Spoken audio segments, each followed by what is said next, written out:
Blog Talk Radio. Welcome to the show. This is, of course, Solutions with Courtney Anderson, and I am your host, Courtney Anderson. Our show topic today is Myth Warriors. Target? I don't know what to do. And as we have shared in prior episodes, the whole concept of Myth Warriors is that we are taking responsibility for the outcomes in our lives, and we are going to do everything we possibly can to determine how we can meet and, more importantly, surpass our personal and professional goals. And as we work on that, we're not going to be sort of passive, sort of sitting and waiting in life for something, to, quote, happen. That will occur. There are many times in life where, almost like a miracle, good things happen. So that's great. We're always prepared for that, right? Because you don't have to do anything.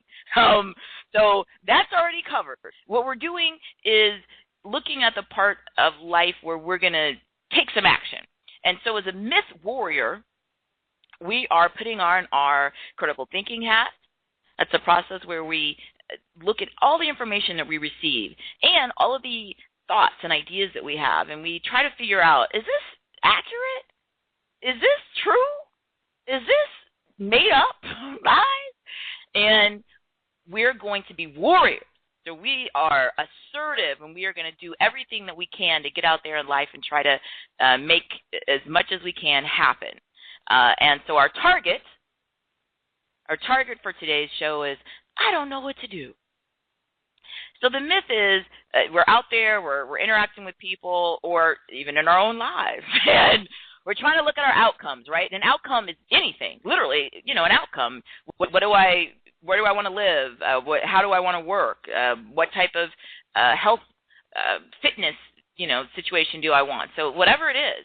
And the myth is that either we tell ourselves or other people tell us. The myth is, I don't know what to do. I don't know what to do. And the idea here is that someone feels and expresses, hey, you know what? I would do that. I would get in shape or get a better job or, buy a house or, I'd do that. I would do that. Or get a new boyfriend or learn how to play the guitar or, whatever. And the argument is, I would do it. I really would. I would do that now. But I don't know what to do. I really don't know. Don't know what to do. And when the myth is put out there, people who are just clinging to this belief, they get very vehement about it. They're very passionate about the idea that, look, hey, they would do it, right? It would be done if they knew what to do. Okay. One of the reasons this topic was selected is, of course, we're always receptive and open to getting suggestions and ideas for shows. So please come to CourtneyAnderson.com and share any ideas that you have because, it's all about solutions. That's why we're here. And I also interact with a lot of people in different aspects. So sometimes as a lawyer or as a professor, as a consultant or corporate trainer, I interact with people. And so I hear this refrain from people, I don't know what to do. I don't know what to do, a lot. And it surprises me, actually, because the immediate thought I have when I hear this is, well, duh. You don't know what to do. Neither do I. Who does, right? If we knew what to do, if there was some big book or a website you go to and you just click on things or turn to a page and it says, oh, how to get a job that pays $50,000 a year, or how to earn your college degree, or how to buy a house, or how to lose 40 pounds. If we all had that, then I guess we would all be, using the book or going to the website. And to the best of my knowledge, which doesn't necessarily mean that it's the most accurate, but to the best of my knowledge, that book or website, it doesn't exist. Nobody knows what to do, right? We're all in the same situation in life. We all are out there trying to figure out, okay, I want to, buy a house. Okay, great. what do? I don't know. You can go and look, and there's tons of websites, and there's tons of books. So part of the idea of being a warrior and using our critical thinking is you can't read every single book or website that exists in the world telling you about, how to buy a house or how to lose 10 pounds. There's thousands of them. That would take, probably more than your lifetime. So you have to be able to start to figure out, okay, I can't read all this stuff, so what am I going to do? Like, how am I going to start to figure out a plan to get to the outcome I want? And first of all, we're all overwhelmed with it, what they call information overload, right? The idea that, thanks to the technology, which I am a huge fan of, almost any book you want in the world is right at your fingertips on your cell phone. I mean, that's just crazy. And for people that are old enough to remember what it was like before the ubiquity of the internet, before, iPhones and basically computer phones that are now almost everybody has one, but people who were alive before this, it's just amazing. It really is. And even though it's amazing, it also can be overwhelming because there's just so much stuff out there, right? And people come and they come into this myth, right? I don't know what to do. If I did, I would go do it, but I don't know. So right now I can't do anything. And it becomes like a circular reasoning. And my argument is if you're sticking with this myth, that this is what you're going to hold on to, and you just are thinking, look, hey, Courtney, you don't know what it's like for me. You don't know what it is like for me. I really don't know what to do. If you're with this and this is what you're holding on to no matter what, then that's absolutely fine. As I frequently use as one of our fundamentals of all of the programs that I do and everything that I teach and just sort of life is, if it's real to you, it's real. Perception is reality. So if you absolutely are convinced that you don't know what to do and you can't figure it out, then okay, then I accept that. My only argument would be then, as another one of our fundamental parts of solutions in general, is that you accept that then, and then you discard sort of expressions to other people about things that you're unhappy with in terms of outcomes, right? So in other words, if you say, you know what, I don't know what to do. If I could figure out what to do, I'd lose these 10 pounds, but I just don't know what to do. So I can't do anything, so I'll stay where I am, or even gain weight. Okay, fine. Then just don't express that. In other words, don't go to other people, especially people who care about you in any way, and express that you're unhappy or displeased and you'd like to lose the 10 pounds. Because if you do that, people who care about you genuinely at some level, I don't care if it's your coworker, your neighbor, just your best friend, your spouse, your grandma, like whoever, if they care about you, they want you to be happy. Another one of our fundamental, parts of all of our programs here. People who care about you want you to be happy. People who care about you genuinely, seriously, want you to be happy. So when you express that you're unhappy, they want to fix that because they don't want you to be unhappy. It's really that simple. So if you feel like you don't know what to do and you can't figure it out, that is absolutely, as all feelings are, valid. And the only thing that will change any frustration or dynamic, and what I mean by that is, so someone says, oh, I really, I wish I could get a better job. My job, it sucks. Same stuff, different day. But I just wish I could get a better job. I wish I could make more money. I wish I could do something more interesting. But, I just don't know what to do. Okay, fine. If you express that to somebody who cares about you at all, right, in real life, the person who cares about you is going to start trying to fix it. They're going to start trying to make the unhappiness go away. And they're going to start giving you things, suggestions. Do you want to work on a resume? Or, I think I saw something online about some, part-time work. Or, hey, do you want me to go ahead and talk to somebody that I think, my cousin, I think where they work, there's some openings. If you don't want to hear that, then just stop the expression of your unhappiness. Stop the expression of your unhappiness. If you don't express your unhappiness, then nobody knows you're unhappy, right? And then you won't get into this negative loop where the person who believes in the myth says, you know what, I would do it, but I don't know what to do. And then the other people who care about them say, oh, well, here's some ideas. Why don't you Look at, exercising. You want to go for a walk? Maybe that'll help you lose the 10 pounds. How about, are you eating, things that are a little bit healthier? Are you looking at your calories? If you don't want to hear that, then just don't express the unhappiness, because all they're trying to do, believe it or not, is help. And if you express the unhappiness to someone who cares about you, they're going to go and start trying to give solutions. And if you don't want to hear them with the solutions, then just don't express the unhappiness. Then they won't say anything because they don't know. They don't know. And that fixes that problem. For everyone else who is open to the idea that, all right, maybe the argument, I don't know what to do, is not that valid, because maybe other people don't know what to do either. And so perhaps there's another reason that I'm expressing this myth. My argument would be this. If it was easy, everybody would do it. And I use that a lot. It's a cliche, but I think it has a lot of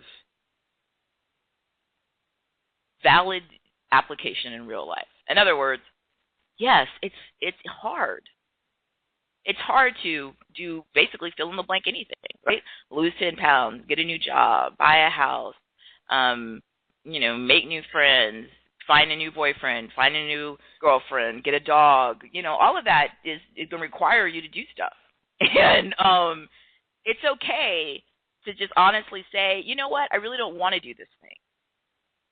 So if someone is, if someone's talking to somebody who cares about them, and someone is saying, oh, you've been at that one job a long time, do you want to do something else, or are you bored? And if the truth is you're actually okay with it, it may not be the most exciting or glamorous job in the world, or maybe other people don't get it, but you like it, right? You're comfortable. And you're not expressing unhappiness about it. It might be the other people might look at you and think, really? But if it works for you and you're not unhappy, then you don't need to go to the argument to say to somebody, oh, yeah, I would do something else, but I just don't know what to do. You don't need to use that myth. Just tell them, you know what, I'm okay for now. And that's the truth. So it's not that you don't know what to do. It's that you really don't want to do anything else in that area. You're cool. Everything's all right now. And that applies to these other areas. If you're okay, if you're like, it would be great if I lost 10 pounds, and maybe when I get around to that, I'll do it. But for now, I'm cool. I like how I look. I feel good about myself. My health's all right. Then you know what? That's all right. And so if you have somebody who's in your life and who's, I'm getting ready to go to my 5 a.m. workout class. Do you want to come? If the truth is you really don't want to come, maybe it's because it's at 5 a.m., or maybe it's because you don't like that class. Or maybe it's because you don't like that person, or whatever the reason is. If your health, according to what your doctors tell you is in the okay range, and you like you, then you don't have to get up and go to the gym at 5 a.m. That's what somebody else wants to do for their lives. So you don't need to fall back to this argument. Oh, I would, but I don't know what to do. I don't know what to do to get membership there. I don't know what to do in that class. I've never done Zumba before. You don't need to go to all of that. It's garbage. Own your own feelings. You have the right to feel good, no matter what anybody else thinks. So you don't need to go to this sort of, oh, I would, but because you're being dishonest. The truth is you don't want to do it, and that's okay because you don't have to. And if somebody else wants to do that, that's awesome. And if you care about them, then, of course, you want them to be happy, and you support that. Supporting it doesn't mean that you have to get up and go do it with them, right?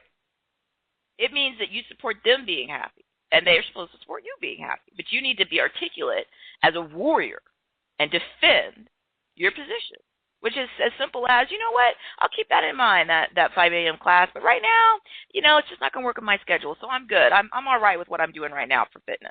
And leave it at that. You don't have to justify the fact that you're content. Part one is there were people who believe in this myth, and they really think it's true, right? I don't know what to do, it's ridiculous. Nobody does. Part two is there are people who, they know it's a myth, it's not true, but they just throw it out there just to sort of kind of make up for the fact that they don't want to do something. And my argument is that that's an unhealthy behavior, that you should be more honest with yourself and with other people. You have the right to say, you know what, I'm good. I'm good in this job, or I'm good with my fitness routine, or I'm good with, not having any more kids, or I'm good with having more kids, or I'm good with, whatever it is. Like, it's your life. Own that. And The next part is for people who genuinely struggle. And I think this is real, right? We talked about information overload. For those of us who are a little bit, older than 18, which I'm just a little tad bit older than that, although I know people all the time tell me, oh, I look so young. And, of course, I totally believe that there is more information readily available than there ever was before. And for most of us, it's awesome, right? Like, we can do so much with our work and with our hobbies. I sat on the internet last night, and I was interested in something about gardening, which is one of my new planned hobbies I'm going to try to pick back up, because I used to do a lot, and then I sort of fell out of it, and I was planning on some new gardening. I set up reading, websites and content about gardening and the area. I live in the Las Vegas area, and I'm up here doing this for hours. It was interesting, right? I'm looking at pictures, and I'm like, oh, wow, I need to go to that nursery and look at those plants, or should I plant right now? I read a whole website that showed you different, literally, it just like went by all these different vegetables, and if you want to plant like a tomato, it gave you like different dates, starting and, whatever, different seasons. It was awesome. And I'm up there reading that for like, I don't know how long. And it made me happy. My argument is it's so much great information. So we use it in our personal lives and our professional lives. It's awesome, right? But it can be overwhelming. And there are legitimate situations where people can feel like, I really do want to do this thing. I honestly don't know where to start, right? I think that's what people sometimes mean when they say they don't know what to do. And like I said, well, that's the position most everybody's in. There's a lot of information. So another one of our foundations that I, in all my programs and work, again, emphasize with people is action is the antidote to anxiety, right? So action, some kind of action, any action, is the antidote to anxiety. And anxiety is like, I want to do this, I want something, but I'm just anxious, right? Like I want to, get a new job, or I want to hope the plane that I'm on lands safely, or whatever it is. It's anxiety, right? Like what's going to happen? I don't know. Action is the antidote. So when we're looking at these types of things, like I want to, get a new job, legitimately, you really want one, right? Then the fact that you don't know what the first step would be is I'm going to argue it's like irrelevant, because you don't have to, and neither does anybody else really. All you have to do is decide that you're going to make some action. You're going to make some, well, yeah. So I think, and one of the things that, procrastination is, it's the whole idea that I just kind of, self-sabotage by like not doing stuff. And action, pick a date, just any date. It's irrelevant which one. And decide you're going to, quote, do something, some kind of action. I don't know what that is. It's whatever you want it to be. I don't know, make a resume. You're going to go look on a job site online. Just something. Because the idea is that if you start taking action, then potentially you could get different outcomes. If you do nothing, then most likely with the same input, you're going to get, the same output. If you do something, then there's the potential that you might get a different output. And anything that you look at in life, when you start to look at all the different steps, it can be totally overwhelming. Another thing my hobbies are, like doing stuff around the house, right? So I started looking the other day at like some windows. I started thinking about different window options, right? So I find some website, and by the time I got looking at all the different window options, oh my gosh, really? This type of, literally the glass or some sort of new expensive thing where there's electricity that runs through the window where the window will automatically darken. There's all the different, types of materials, and there's all the different latches and all this. I mean, it's overwhelming. It's like you go to a home improvement store, right? And you walk in there and there's just aisles of like, knobs for stuff. Like, really? It becomes overwhelming. You think I just need to pick a knob for something, like literally like for a drawer, like a knob or a knob for the doorknob. Like, how hard is this? But then you go in there and there's like 800 choices, and we can have anxiety. I don't know which one. Really? What? Okay. So the information overload is legitimate. We all have that. Especially people, those of us who live in parts of the world where there's a lot of consumer choice, here in the U.S., Europe, Canada, in fact, most parts of the world, right? You go in these big stores and there's just so much stuff, or you go on a website and, there's just so many different choices, and it becomes overwhelming. I don't know. And then you feel like, do I need to become a knob expert? I don't know anything about knobs, right, other than sort of looking at them. And here, I think the argument is simply this. I think, first of all, to be appreciative that we live in a world with so much opportunity, and that even though it is overwhelming, how fortunate are we to, like, that's not a real problem. To try to, it might be time consuming if you get stressed out about it, but it's a good thing to live in a world where you can literally have that many choices on doorknobs on every level, right? That means different people get to own businesses doing that, and there's different expertise in that, and you get all this great choice. So I say be grateful. On the other hand, I also say you need to sit down and prioritize. And that just means figure out what's most important. And then you need to start doing something. Action, action, action, action. We say it a lot in business. And obviously, everyone, I teach in the MBA program in the graduate school at the University of Maryland, University College. And so I'm teaching business all the time. And I love it, right? But speed kills is a cliche in business, but there's some accuracy to it. The idea is that somebody's sitting around somewhere, right? Like you're sitting around, you have a brilliant idea. Literally like the most brilliant idea ever. Awesome. But you don't do anything with it. You're just thinking and planning and thinking and thinking. While you're doing that, somebody else who's not as maybe brilliant started executing. And even though it's not exactly as awesome in the idea that you had, it's something. And because they went out and made it real in real life, they started like selling that product or service. Yeah, they're doing something, and you're just sitting around doing nothing. You have to have action, and you have to understand that we all have some amount of limited time, in this form, in this life. So the argument I don't know what to do is if you really want to change something, you need to throw it away. Nobody knows what to do. The point is you need to start doing something. And if you're doing something and you get a horrible outcome, then it teaches you that was not the right thing. If you do nothing, then you're going to get what you have, right? And that's why this is such a powerfully destructive, time-consuming waste to say to people, I don't know what to do. Well, duh. No, neither does anybody else. But if you do nothing, then you're going to be where you are. And you don't have any right to go to people that care about you, express unhappiness, and then get mad when they try to take the unhappiness away. So this is a powerful topic we're going to revisit. I invite everyone to please come to CourtneyAnderson.com. And the whole purpose of the show and these episodes is to extrapolate a little bit, to have a different mode to address so many of the things that we struggle with and that I struggle with. We're all works in progress. I thank you for joining me. And again, this was Solutions with Courtney Anderson. I invite everyone again to come to CourtneyAnderson.com.